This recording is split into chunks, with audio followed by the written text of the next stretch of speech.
किसी महान विचारक ने कहा है, वो कौमें खुशनसीब होती हैं जिन्हें इतिहास होता है, वो कौमें बदनसीब होती हैं जिन्हें इतिहास नहीं होता, और वो कौमें सबसे ज़्यादा बदनसीब होती हैं जिनको इतिहास भी होता है लेकिन वो इतिहास से सबक नहीं लेती। बरसों पहले अभिव्यक्त इस विचार ने हाल में हुए कुछ घटनाक्रम के माध्यम से यह तथ्य पुनः एक बार सिद्ध करके दिखाया है। देशभक्त जनता को अपनी आंखें खोलने की आवश्यकता है तथा गंभीरता से विचार करने का समय आ गया है। पिछले सप्ताह में राज्यसभा में संपन्न एक चर्चा के दौरान समाजवादी पार्टी के सांसद रामजीलाल सुमन ने मेवाड़ के महाराणा सांगा और बाबर का विषय छेड़कर राणा सांगा के बारे में अपशब्दों का प्रयोग कर अपनी मानसिकता का परिचय दिया है। ऐसा कहने का जो दुस्साहस इन्होंने किया, उसके पीछे बड़े वैचारिक षड्यंत्र की बू आ रही है। वोट बैंक की राजनीति के लिए राजनेता और राजनीतिक दल कितने गिर सकते हैं और समाज में तनाव का वातावरण पैदा कर सकते हैं, उसका अनुभव भी देश की जनता ने ले लिया। सांसद महोदय ने सीधे राणा सांगा जैसे महान योद्धा के बारे में गलत भ्रांतियों को जन्म देकर देश में एक नया विवाद छेड़ दिया है, जिसका पुरजोर विरोध समाज के सभी वर्गों द्वारा किया जा रहा है। सांसद ने कहा है कि बाबर को दिल्ली पर आक्रमण करने का निमंत्रण राणा सांगा ने दिया था। क्या है वास्तव इतिहास और क्या है षड्यंत्र? इस विषय पर प्रिंट मीडिया और इलेक्ट्रॉनिक मीडिया में चर्चाओं का दौर जारी है। जिन्हें इतिहास का ज्ञान नहीं, वे लोग भी अपने ज्ञान का परिचय दे रहे हैं। आज इस आलेख के माध्यम से सांसद द्वारा फैलाई और उनके दल द्वारा प्रायोजित भ्रांतियों को दूर करते हैं। तत्कालीन समय में राणा सांगा जैसे वीर और शक्तिशाली योद्धा को बाबर को बुलाने की या उसकी मदद लेने की कोई आवश्यकता थी या नहीं, उस पर चर्चा करते हैं। तत्कालीन समय में दिल्ली पर इब्राहिम लोदी का राज चल रहा था। दिल्ली पर राणा सांगा की नज़र थी। सम्राट पृथ्वीराज चौहान के बाद दिल्ली पर गुलाम वंश, लोदी वंश जैसी विदेशी आक्रांताओं की सत्ता स्थापित हो गई थी, जिसे पुनः प्राप्त करना राणा सांगा का लक्ष्य था, जो स्वाभाविक था। राणा सांगा उस समय के भारतवर्ष में सबसे ताकतवर सत्ताधीश थे। सन 1508 में वे मेवाड़ की राणा बने थे। अपने जीवन काल में उन्होंने 100 से ज़्यादा लड़ाइयाँ लड़ी थी। उनके शरीर पर लगभग 80 घाव थे। उनकी एक आँख, एक पैर और एक हाथ भी विभिन्न युद्धों में वे गंवा चुके थे। उन्होंने मालवा, गुजरात और दिल्ली के सुल्तानों को कई युद्धों में हरा दिया था। महमूद लोदी को तो उन्होंने बंदी बनाकर कारावास में डाल दिया था। 1350 के बाद मालवा में परमार वंश का शासन समाप्त हो गया था और मालवा पर मालवा के सुल्तानों का आधिपत्य स्थापित हो गया था। राणा सांगा ने मालवा में पुनः राजपूत सत्ता की स्थापना की। कर्नल जेम्स टॉड के अनुसार राणा सांगा के पास लगभग 80,000 सैनिकों का घुड़सवार दल था। 500 हाथी और 2 लाख से ज़्यादा पैदल सैनिक भी थे। तत्कालीन भारतवर्ष के ग्वालियर, अजमेर, सिकरी, रायसेन, कालपी, चंदेरी, बूंदी, गागरोन, रामपुरा और आबू के शासक उन्हें अपना सम्राट मानते थे। डिग्गी, गलता, टोड़ा, रायसिंह, खोर, पालीताना, धांगरधा, सारंगपुर क्षेत्र में राणा सांगा से संबंधित कई साक्ष्य प्रमाण तथा अभिलेख आज भी मिलते हैं। उनके नेतृत्व में 7 बड़े राजा महाराजा, 9 राव और 104 रावत भी थे। दिल्ली, मालवा और गुजरात के सुल्तानों के साथ उनकी लगभग 18 लड़ाइयाँ हुई थी, जिनमें राणा सांगा का विजय हुआ था।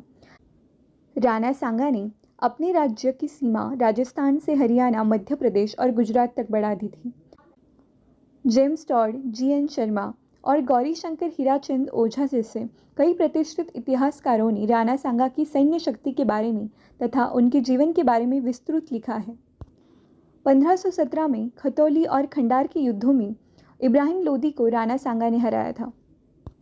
इन युद्धों में इब्राहिम लोदी को काफ़ी बड़ा नुकसान भी उठाना पड़ा था। लोदी ने वापस 1518-19 के दरमियान राणा सांगा पर आक्रमण किया था। धौलपुर में हुई इस जंग में इब्राहिम लोदी पुनः हार गया। बाबर ने भारत पर हमला करने की कई योजनाएं तैयार की थी।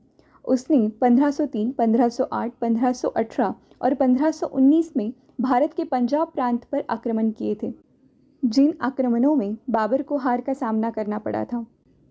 उस समय इब्राहिम लोदी और पंजाब के सूबेदार दौलत खान लोदी में अनबन हो गई थी। दौलत खान लोदी और सुल्तान इब्राहिम लोदी के चाचा आलम खान ने बाबर को दिल्ली पर हमला करने के लिए निमंत्रित किया था।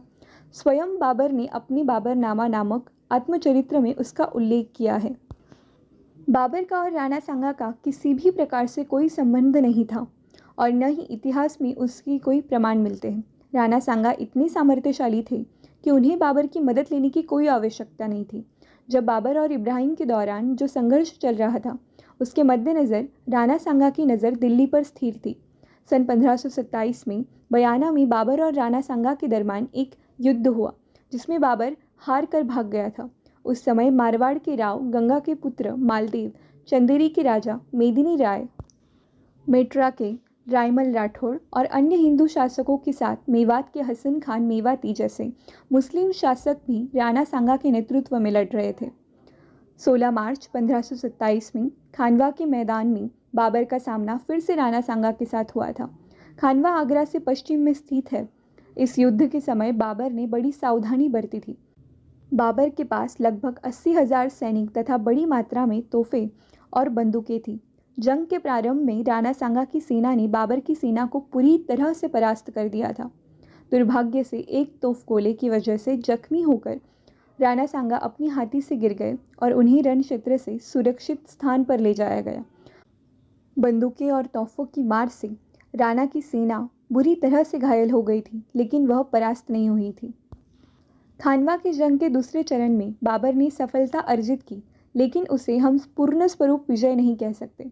अगर बाबर का पूर्ण विजय होता तो वह मेवाड़ की तरफ अवश्य आगे बढ़ता। वह संपूर्ण हिंदुस्तान पर विजय प्राप्त करता, लेकिन वह उतना साहस नहीं जुटा पाया, क्योंकि उसे यह भय था कि राणा सांगा पुनः प्रतिरोध करेंगे और उसका बचना मुश्किल होगा। यह वास्तविक इतिहास है, जिसके पुख्ता प्रमाण हैं। इतिहास को इतिहास की जगह रखना चाहिए।